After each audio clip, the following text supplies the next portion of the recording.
Yeah. Good afternoon, everybody. I'm finding this meeting very useful, meeting a lot of you and having very interesting conversations. To start off this second half, right, I just want to paint a very, very rosy picture of what LLMs could do and the opportunity that we have in India. And I'm going to draw on a video that I saw of Bibek Debroy, who is some finance advisor to the government. He was asked, what are the three important trends in India? And he said the three trends are urbanization, formalization, and digitalization. The last one we all understand in this room, and Nandan is not here, but many people in this room have made digitalization possible.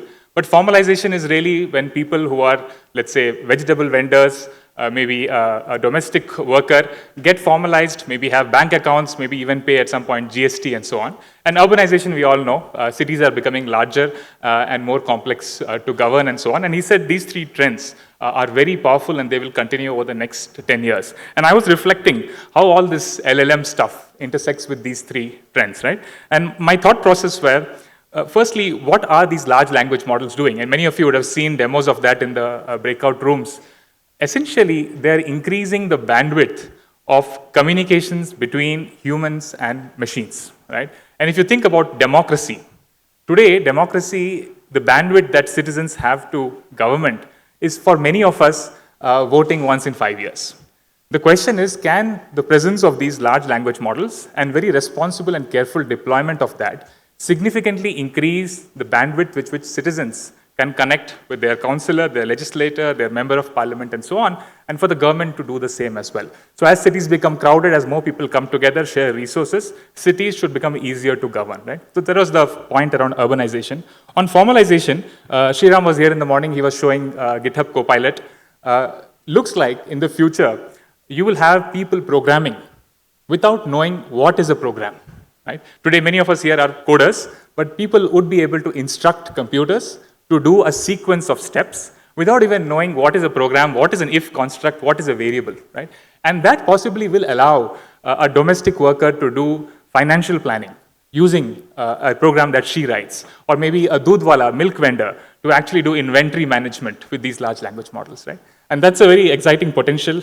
It also means significant things for the cost of software, the supply of software, and also our software industry, but I think that's a possibility that may be real.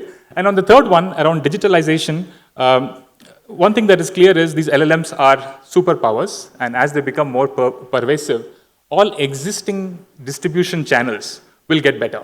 So Google search gets better. Maybe Twitter would get better. Now, I don't know, Twitter's algorithm is open, we'll see what happens. But all of these existing distribution channels get better. What better distribution channel we have in this country than the digital public good infrastructure, right? We have Diksha, and Nandan was saying that it was a unique thing that we have in the country where it has been built with the impact on society as the first objective. And this infrastructure should become significantly better because we have these AI superpowers. And that means quickly diffusing this technology, making it available to everybody. In fact, we had representatives from Khan Academy coming and showing what these LLMs can do for education. We should have similar capabilities in Diksha. We should make doctors more capable. So the agri stack, the health stack, the legal stack, edtech stack should all get better. So that is my thought process, right? So on urbanization, on formalization, and on digitalization, LLMs have a significant role to play. And I was wondering, how is this going to come about? Right? And this meeting is a great starting point, and I really hope that we continue the discussions on the forum that JB put together.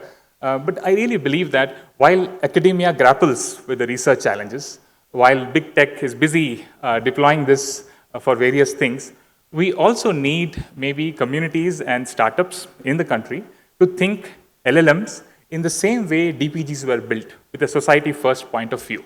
And that would require an institutional setup, maybe a VC focused on making 100 startups significantly better in this area. Maybe giving them funding, maybe making LLMs work by giving education to many people. Many people don't know what you could really do, and these meetings help. But I really believe we need a Y Combinator for societal work, for LLMs, for India, and make it work with the strength of the community like this, with many domain experts. With that, I'll end. I really do believe, in spite of all the risks, in spite of all the challenges, the technology has taken a big leap forward, and it's up to us to ensure that no person is left behind. Thank you.